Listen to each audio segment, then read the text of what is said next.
Samsung has officially unveiled the Galaxy S25 Ultra, its latest flagship smartphone, showcasing groundbreaking advancements in both design and technology.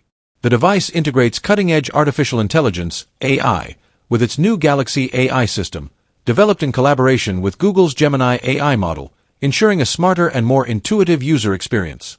Featuring a sleek design with rounded corners and a robust titanium frame, the Galaxy S25 Ultra also includes a built-in S Pen for added functionality. Its stunning 6.9-inch dynamic AMOLED 2X display offers an adaptive refresh rate of up to 120 Hz and an impressive peak brightness of 2600 nits, delivering unparalleled visual clarity and fluidity.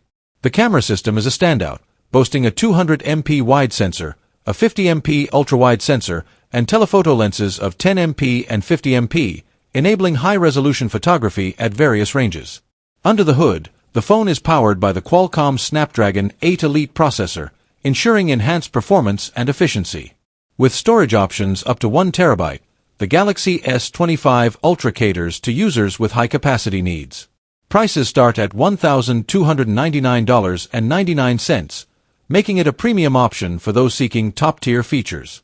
Pre-orders are already open, and the phone will officially launch on February 7, 2025.